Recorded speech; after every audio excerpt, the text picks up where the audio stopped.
Na mimi nataka niwahakikishie ya kwamba tutafanya bidii. Kuna maneno nimesema siwezi fanya. Hiyo ya kwenda kukopa pesa, hapana. Hapana. Hata hao magavana wetu walikuwa wananipigia kelele, tumechelewa miezi 2, tumechelewa miezi 3, tumechelewa. Nikamwambia wacha nijipange kidogo. Lakini sasa nimelipa pesa yao kwa sababu nilikuwa na mpango. And the people of Kenya can be assured that our country will not default on our obligations. That is number one. And the reason why we will not default is because we have already applied brakes on any more borrowing. Our borrowing is going to be limited to only what we must borrow, right? Number two is because we are beginning the journey to grow our own savings and to by making sure that we have a plan on how to expand our tax base, by making sure that we digitize all government services and bring everybody into the net who is supposed to pay.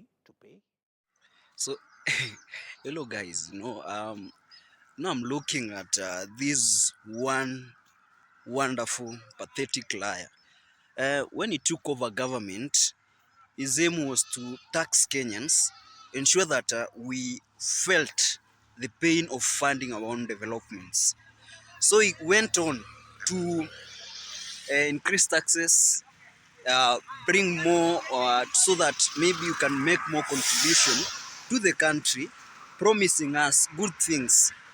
Like for example, the SHA and the housing levy, telling that the mamambogas are going to own these houses. This guy goes on, brings the Finance Bill 2023, he adds more taxes to Kenyans. Instead of even making life easier, some Kenyans even end up losing their work. Some go on to be declared redundant. Yes, they go on to be declared redundant, and some of them are even fired. Now, we go on.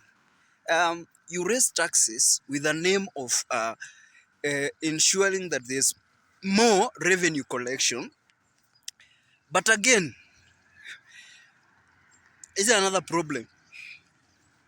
We thought by being taxed more, we are going to eliminate the need for debt, the need for taking debt from international monetary funds and other international organizations that provide financing for this government. But again, currently we hear that the government has borrowed 7.2 trillion and it continues to borrow. Equally at the same time, the Kenyan currency was performing very bad.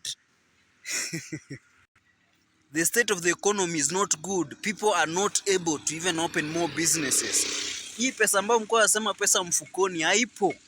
And again, you end up giving key government parastatals to governments under what we call PPPs, private public partnerships. What I understand is that when you enter into this agreement, is that mostly when the government does not have or there is a way of funding whereby the private partners with enough resources, this is what they actually do with mining, because you find that those equipments are very expensive. So what the government does, you come with that private organization comes with its own funds. They are given those resources, maybe let's say land, and where they develop. Then after some time, the government goes on to own these things, because through that the private parties will be able to return their own money. So you end up giving key parastatals to private organizations, and you and you again you tell us that with an argument that we Kenyans do not have enough funds. So the question we want to ask ourselves, where is that contribution that we make? Where does it go? We have had the contribution that we make for the housing levy, houses that we should receive for free without even being asked a single coin, because The working class, the people that are working, are being deducted the money. Yet, this money build houses that are, at the end of the day, being sold to the people. You tell me, mama mboga mgani anaweza afford bed sitting yenye inauza 1.75 million? Nani? Because these houses should be given for free of charge, without any Kenyan being asked a single coin, because we are contributing towards it. Now we moved all the way from NHIF to SHA. Yet some hospitals cannot be able to treat patients under the SHA, saying that they have not gotten those equipments. This is the money that we continue to contribute, but we are not being serviced. Secondly, before even you add taxes, countries that pay taxes that you are about to pay 50% are countries that receive free public transport, receive free healthcare, and other resources that are available. And also, their means of income is good.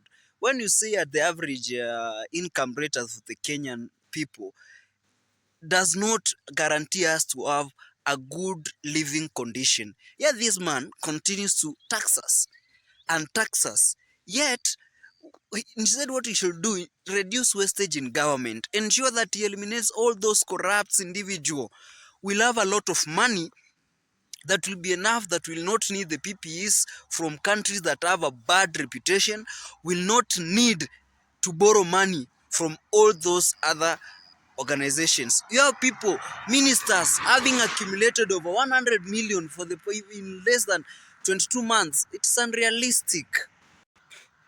Yet you are being told that the money that we contribute goes, almost all of it goes to pay the public or the civil servants. And the funny thing is that this money goes on to pay those advisors that are in the Kenya Kwanza government.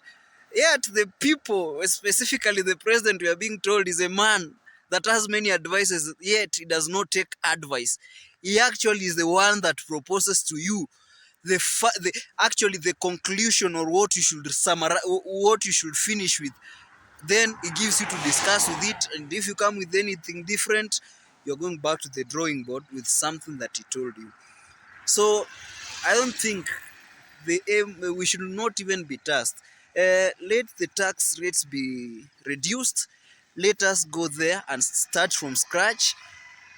Let us eliminate those corrupt individuals and reduce wastage. If you are going to reduce all this wastage and find that the money is not enough, that's when we are going to discuss about that. We cannot add taxes, yet even for the 2023 finance bill, the money that was actually collected, we are told it's not enough and it was insufficient. Then this means that overtaxing Kenyans is not solving any problem at all. What rather the president should do is create conducive environment. If he creates conducive environment for the people, people are going to create businesses. These businesses are going to create employment. Once this employment are created, we'll have more people working, and the economy will be good, and everybody will have money, and the money will go back to the government. Manze, let's check on that.